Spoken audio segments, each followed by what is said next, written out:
որից հետո Արծվիկ Մինասյանը։ Ամեն ինչ ձեր համար, պարոն Մինասյան։ Ընդամենը մի երկու բան, մի երկու ճշտում մեր մի քանի իմ ընկերների, չեմ ուզում ասեմ նախկին, պաթոսը ճիշտ ասած ինձ թևաթափարեց, ես ոնց որ մեր ժողովուրդը ասում է գուդումից ընկած եմ։ Ուզում ասել հետևյալը,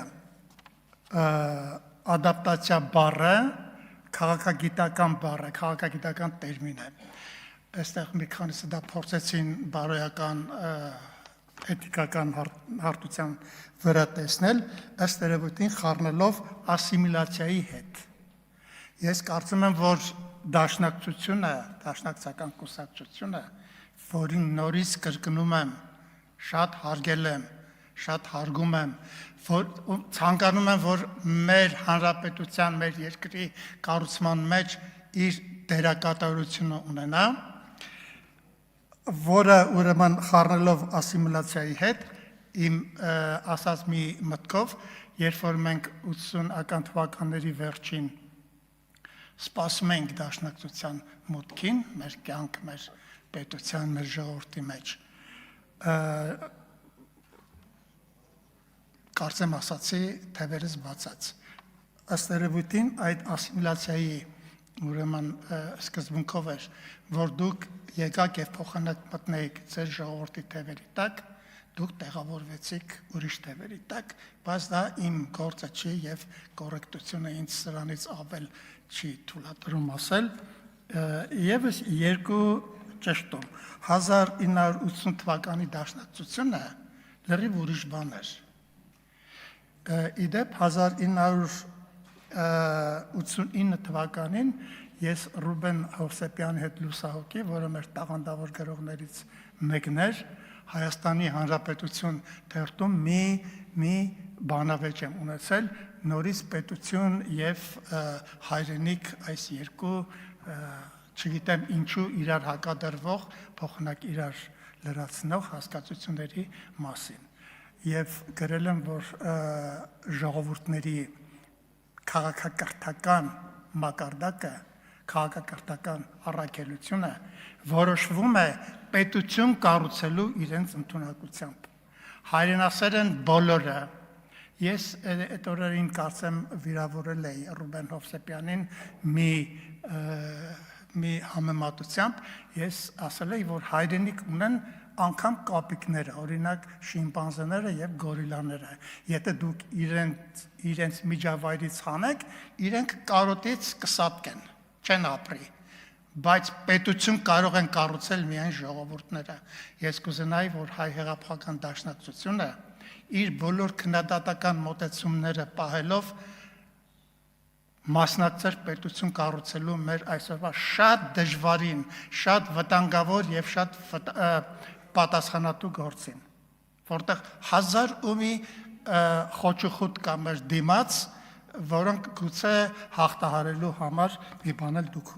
դուք հուշեք։ Ինչ վերաբերում է Գեղամը այստեղ չի իր փոցաշունչ ելույթը ասաց եւ գնաց, որ մահը դաշնակների համար է, ես որպես մտավորական ձեզ իրավունք չեմ տալիս դաշնակցության անդամներին, մեր ազգի դաշնակցության ներկայացուցիչներին տանել մահվան։ Մահը դաշնակցականների համար չի։ Դուք մի մտածեք, որ մահապարտների կուսակցություն եք։ Դուք պետություն, հայրենիք կառուցող կուսակցություն եք։ Այնպես, որ մեր դաշնակցության շարքերը համալրող առանձնապես երիտասարդների հայրենասիրական խանդավառությունից, բենզինից օգտվելով իրենց մի տարեք մահվան։ Ես մի բանով եմ ուզում ավարտեմ իմ խոսքը, ուրեմն նորից անդրադառնալով պատմություն գիտությանը։ 7-րդ դարից սկսած բյուզանդական մի պատմիչ կա Պրոկոպիոս Կեսարացի, որի պատմությունը կոչվում է գաղտնի պատմություն։ Այստեղ երկար, այսպես ասած, բան չպատմեմ, թե ինչի է կոչվում գաղտնի պատմություն, բայց ելակետը այն է, որ ժողովուրդները իրենց պատմության դեպքերի եւ իրադարձությունների տակ ներքո պետք է փնտրեն այն հոգևոր, մտավոր, ինտելեկտուալ պահվածքները, ազդակները, որոնց ազդեցությունն են արգասիքն են, արդյունքն են այդ իրողություններն ու իրադարձությունները։ Պատմությունը իրադարձությունների եւ իրողությունների հյուսվածք չէ։ Պատմությունը գիտակցության հյուսվածք է, ես երեք ասացի, հիմա էլ եմ կրկնում, այն ինչ կատարվում է պատմության մեջ որպես դեպք իրողություն, նախ եւ առաջ կատարվում է մեր գիտակցության մեջ եւ արտահայտվում է իրականության մեջ։ Ազնվություն ունենանք եւ մեր ժողովրդի վերջին 200 տարիների բոլոր ողբերգությունների մեր գիտակցական ազդակները քաջություն ունենանք որոշել, ասել, շտկել եւ առաջ գնալ, որպեսզի նախ չմեղվենք տեղում եւ երկրորդ նույն պաթոսից ելնելով նույն սխալները չանենք։ Իմիջայլոց պաթոս բառը, պաթետիկա բառի հետ նույնպես պետք է խառնել։ Ես ուրիշ բան չունեմ ասելու, եթե ես հարգում եմ պետական կառույցի եզրակացությունը, ես նորից պետք է կրկնեմ, ընդունում եմ ի գիտություն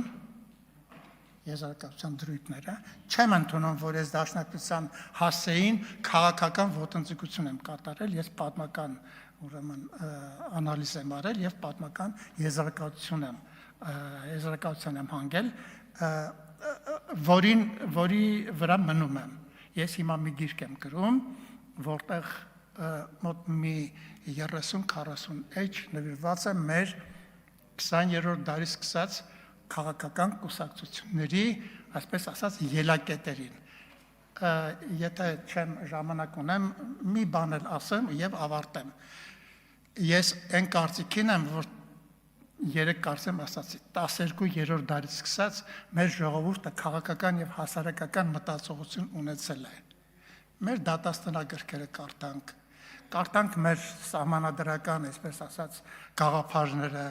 Մադրասը հիշենք, Կոստանդնուպոլսի սահմանադրական ժողովը հիշենք։ Ես այն կարծիքին եմ, որ Դաշնակցությունը ի հայտ գալով քաղաքական, հասարակագիտական ուղիներ փնտրող մեր ինքնությունը այդտեղ որոնող մեր միտքը դարձրեց պաթետիկ մի բան։